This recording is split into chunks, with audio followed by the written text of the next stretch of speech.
ಹೇಗೆ ಹುಟ್ಕೊಂತು ಎಲ್ಲಿ ಹುಟ್ಕೊಂತು ಅಂತ ನಿಮ್ಗೆ ಗೊತ್ತಾ ಇಲ್ವಾ? ಹಾಗಾದ್ರೆ ನಾನಿವತ್ತು ಹೇಳ್ತೀನಿ ಕೇಳಿ.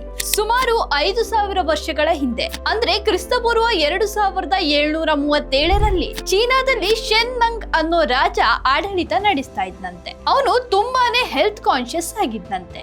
ಹಾಗಾಗಿ ಮೊದಲು ಪ್ರಾಶಸ್ತ್ಯ ಕೊಟ್ಟಿದ್ದೆ ಬಿಸಿ ನೀರಿಗೆ. ರೋಗಗಳನ್ನು ತಡೆಗಟ್ಟಿ ದೇಹದ ಆರೋಗ್ಯ ಶಕ್ತಿಯನ್ನ ಹೆಚ್ಚಿಸಿಕೊಳ್ಳೋಕೆ ನೀರನ್ನು ಕುದಿಸಿ ಕುಡಿಯೋದು ಇವರ ಮೊದಲ ಉಪಾಯವಾಗಿತ್ತು. ಹೀಗೆ ಒಂದು ದಿನ ಶೆನ್ ನಂಗ್ ತನ್ನ ತೋಟದಲ್ಲಿ ನೀರನ್ನು ಕುದಿಸುತ್ತಿದ್ದ ವೇಳೆ ಒಣಗಿದ ಎಲೆಯೊಂದು ಹಾರಿ ಬಂದು ಕುದಿಯುತ್ತಿದ್ದ ನೀರಿನೊಳಕ್ಕೆ ಬಿತ್ತಂತೆ.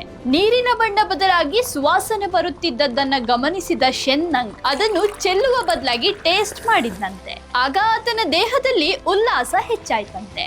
ಅದನ್ನು ಕುಡಿದ ಕಿಂಗ್ ಶೆನ್ ನಂಗ್ ಅದಕ್ಕೆ ಚಾ ಅಂತ ಕರೆದ್ನಂತೆ.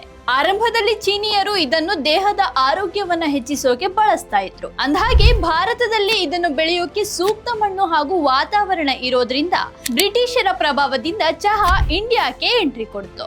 ಇದೇ ರೀತಿ ಇಂಟ್ರೆಸ್ಟಿಂಗ್ ಮಾಹಿತಿಗಳನ್ನ ನಾನು ನಿಮ್ ಜೊತೆ ಹಂಚ್ಕೊಳ್ತಾ ಇರ್ತೀನಿ. ವಿಡಿಯೋ ಇಷ್ಟ ಆಗಿದ್ರೆ ಲೈಕ್ ಮಾಡಿ, ಶೇರ್ ಮಾಡಿ, ನಮ್ಮ ಚಾನೆಲ್ನ ಸಬ್ಸ್ಕ್ರೈಬ್ ಮಾಡಿ.